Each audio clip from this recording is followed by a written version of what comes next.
ಹಿರಿಯರು ಹೇಳಿರುವ ಶಾಸ್ತ್ರ ಸಂಪ್ರದಾಯಗಳು. ಸ್ನೇಹಿತರೆ, ಜ್ಯೋತಿಷ್ಯ ಶಾಸ್ತ್ರದ ಪ್ರಕಾರ ಹಿರಿಯರು ನಂಬಿದಂತಹ ಪದ್ಧತಿಗಳು ಈಗಲೂ ಕೂಡ ಚಾಲ್ತಿಯಲ್ಲಿವೆ. ಹಿರಿಯರು ಹೇಳಿರುವ ಪದ್ಧತಿಗಳು ಈಗಿನ ಕಾಲದಲ್ಲಿಯೂ ನಿಜ ಆಗುತ್ತಾ ಬಂದಿವೆ. ಹಾಗಾದ್ರೆ ಬನ್ನಿ, ಹೇಳಿರುವ ಹೇಗಿವೆ, ಅವರು ನಡೆದುಕೊಂಡು ಬಂದಂತಹ ಪದ್ಧತಿಯ ಪ್ರಕಾರ ನಾವು ಹೇಗೆ ನಡೆಯಬೇಕು ಅನ್ನೋದನ್ನ ಈ ವಿಡಿಯೋದಲ್ಲಿ ತಿಳಿದುಕೊಳ್ಳೋಣ. 1. ಹಿರಿಯರು ಶಾಸ್ತ್ರ ಸಂಪ್ರದಾಯದಲ್ಲಿ ತಿಳಿಸಿರುವ ಪ್ರಕಾರ ಬೆಳಿಗ್ಗೆ ನಾನು ಮಾಡದೆ ದೇವರ ಕೋಣೆಯೊಳಗೆ ಪ್ರವೇಶ ಮಾಡಬಾರದು. 2. ಮನೆಯ ಹೆಂಗಸರು ಮಂಗಳವಾರ ಮತ್ತು ಶುಕ್ರವಾರ ಬೆಳಗ್ಗೆ ಭಕ್ತಿ ಪೂರ್ವಕವಾಗಿ ಮಾಡಿ ದೇವರ ಮುಂದೆ ದೀಪ ಹಚ್ಚಬೇಕು. 3. ಹೆಂಗಸರು ಒಡೆದ ಬಳೆಗಳನ್ನು ಮತ್ತೆ ಉಪಯೋಗಿಸಬಾರದು.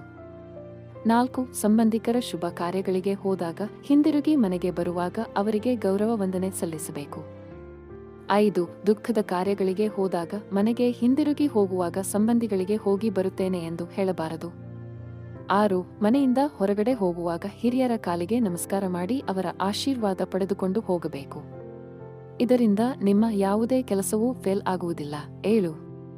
ಮನೆಯ ಹೊರಿಸಲಿನ ಮೇಲೆ ಚಿಕ್ಕ ಮಕ್ಕಳಾಗಲಿ ಹೆಂಗಸರಾಗಲಿ ಗಂಡಸರಾಗಲಿ ವಯಸ್ಸಾದವರಾಗಲಿ ಯಾರೂ ಕೂಡ ಕುಳಿತುಕೊಳ್ಳಬಾರದು. 8. ಹಬ್ಬ ಹರಿದಿನಗಳ ಸಂಭ್ರಮದಲ್ಲಿ ಮನೆಯಲ್ಲಿರುವ ಯಾವುದೇ ಸದಸ್ಯರು ಕೂಡ ತಮ್ಮ ಉಗುರುಗಳನ್ನು ಕತ್ತರಿಸಬಾರದು. 9. ಹೊತ್ತಿಲ್ಲದ ಹೊತ್ತಿನಲ್ಲಿ ಮನೆಯ ಮುಂದೆ ಹೆಂಗಸರು ತಮ್ಮ ಕೂದಲುಗಳನ್ನು ಬಾಚಿಕೊಳ್ಳಬಾರದು. ಇದರಿಂದ ಮನೆಗೆ ದರಿದ್ರ ಆವರಿಸುತ್ತದೆ. 10. ಕುಲದೇವರು ಹಾಗೂ ಮಂಗಳವಾರ ಶುಕ್ರವಾರ ಅಪ್ಪ ಮಗ ಅಣ್ಣ ತಮ್ಮ ಇಬ್ಬರೂ ಒಂದೇ ದಿನ ಹೇರ್ ಕಟಿಂಗ್ ಮಾಡಿಸಿಕೊಳ್ಳಬಾರದು.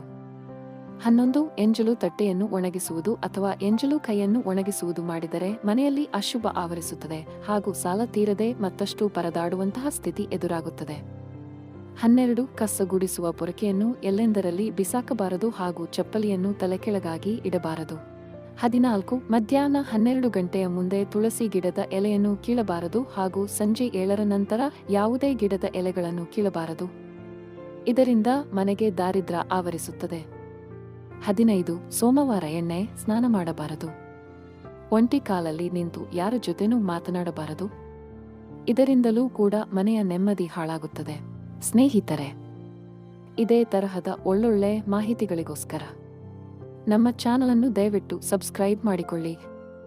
ಈ ವಿಡಿಯೋ ಇಷ್ಟ ಆಗಿದ್ರೆ ದಯವಿಟ್ಟು ವಿಡಿಯೋನ ಲೈಕ್ ಮಾಡಿ ಹಾಗೂ ಎಲ್ಲರಿಗೂ ಶೇರ್ ಮಾಡಿ.